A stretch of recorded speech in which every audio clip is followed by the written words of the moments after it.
Tonight, an update for you on a story in our exclusive series, The Cost of Coverage. A judge has issued a temporary restraining order against the Thin Blue Line benefits after the Ohio Department of Insurance filed a complaint. The order comes 4 months after News 5 investigator Sarah Buttison first reported problems with that health insurance company. A company that specifically targets police and firefighters. Sarah's here with us now with the details to talk more about what this order does. Katie, in the order, the judge temporarily bans Thin Blue Line benefits from advertising, enrolling new members, and collecting premiums from policyholders here in Ohio to stop the company from, quote, engaging in unfair and deceptive acts. We first met Dawn Shannon in 2014 when she was Madison Village's police chief. After she retired, she needed health insurance. In 2023, she thought she found a solution. Thin Blue Line Benefits says it's the premier provider of health care benefits for law enforcement and fire pre-65 retirees in every state. It was supposed to be a good plan, and it was in the beginning. It was reasonable. Until last fall.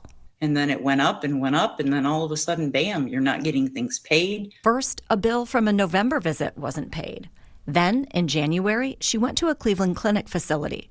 They told her she no longer had health coverage at all. We weren't being given what we signed up for. According to this complaint filed by the Ohio Department of Insurance, Dawn is far from alone. It says Thin Blue Line has about 3,400 policyholders in the state. It alleges the company stopped paying many of their medical claims last fall, but kept collecting their monthly premiums. Some as high as $3,005 a month. Horrible. They're just horrible. Why would they do that? Why would they take advantage of people? The complaint says policyholders were stuck with tens of thousands and sometimes hundreds of thousands of dollars in medical debt, and sometimes unable to see their doctors because of overdue bills. On top of that, it says Thin Blue Line was never licensed as a health insurer with the state. I'm an investigative reporter with News 5 in Cleveland. We called Thin Blue Line, but only reached an answering service. Does the company have a comment? They just shouldn't be able to practice anywhere. Just null and void, get rid of that company. She hopes this temporary restraining order becomes permanent, but not before they pay up. She still has an outstanding medical bill for over $3,000, far less than many retired first responders. Just despicable that they would do that to anybody, let alone first responders.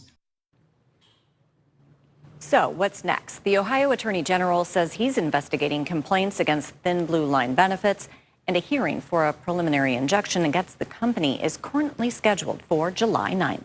On your side, I'm News 5 investigator Sarah Buttison.